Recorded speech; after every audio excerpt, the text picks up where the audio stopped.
Welcome to this episode of WolfPack on Wheels. Today we're going for a ride with men's volleyball setter Anton Napolitano.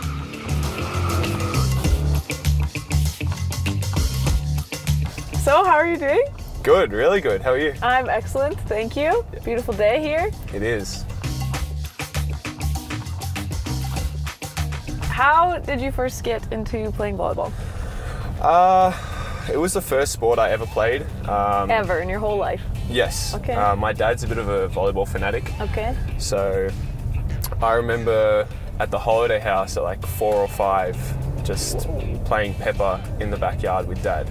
It's actually one of my fondest memories. Really? And I think I wrote that on Larry's little info sheet. Aww. But yeah, that's pretty much the first memory I have of playing volleyball, and that was with awesome. Dad. So Do you have siblings? I do. I have an older brother. And did he play as well? Yeah, he played. He was good actually, but he ended up stopping for certain reasons. But he was really good. That's awesome. So then did you all play collectively? Like you're outside having a bobby? Yeah, having a barbie, and then well, we do pepper. So there's like 2 people hitting at each other, and then the person in the middle can set. So yeah, Right. for sure. Up at the holiday house, we would do that a lot. That's awesome. What do you think people need to know about volleyball? What's something that when you look at volleyball, you don't automatically think? Like, I think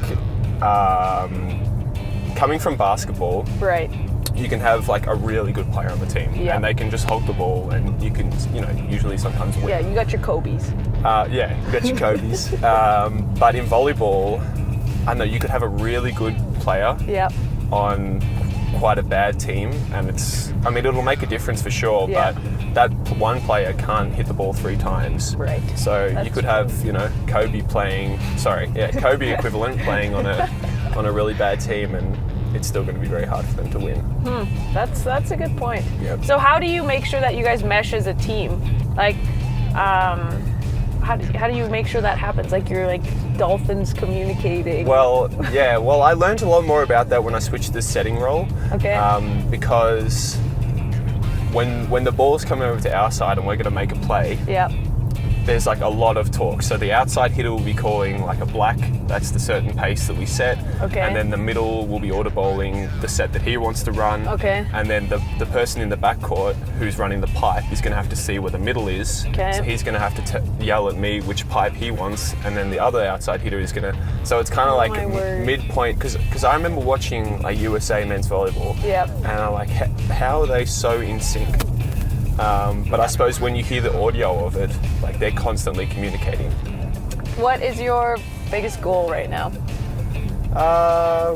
Probably to get a pretty high GPA. Nice. So far so good, and it's something I haven't always been super good at in the past. Yeah. And I feel like coming into this year, especially with the first semester, I really have kind of the study sport relationship down pat now. Awesome. So it'd be nice to finish it off with a good GPA. Mm-hmm. Yeah. What do you want to do after university?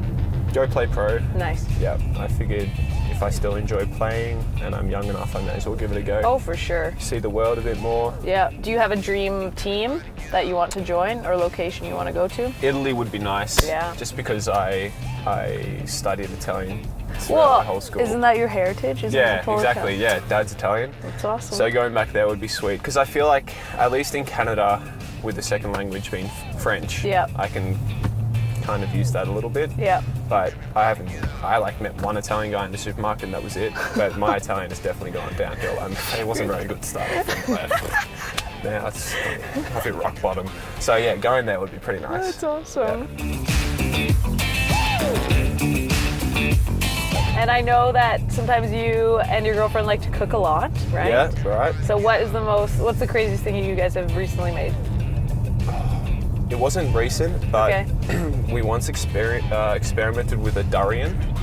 Have you ever? I don't even know what that is. Okay, so I remember walking into Superstore, Yeah. and they have like it's smaller than a watermelon, but Okay. it's like it's spiky. Okay. It's kind of green. Okay. And I remember like, what the hell is this? Some exotic international food. And then she brought it home one day. Just for fun? Yeah. Okay. She's like, oh, cool. Let's crack it open. This thing reeked. Like it smells so Like what? bad. What did it No, smell I like? can't describe it. It's a durian smell. What? It's so bad. You should just buy one and cut it Okay. open just to experience I it. will. But I'm in no rush to eat that again. So then we're like, well, what the hell are we going to do with this? Because it didn't taste that good either. I don't know if we cut it prematurely or not, but it's like, let's put it in a smoothie. Some spinach. I think we put some yogurt in or something, but it did not taste good. Weird. So, what position did you play in basketball? Kind of everything. Okay. Yeah. When did you switch over then from basketball? Because you've mentioned basketball quite a few times. Yeah, well, basketball was my number one sport for most of my life, Okay. actually.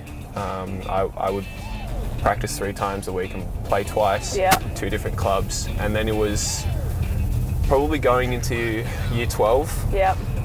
I realized, oh, well, you know, if I want to make something of anything, it's probably going to be volleyball. Yeah.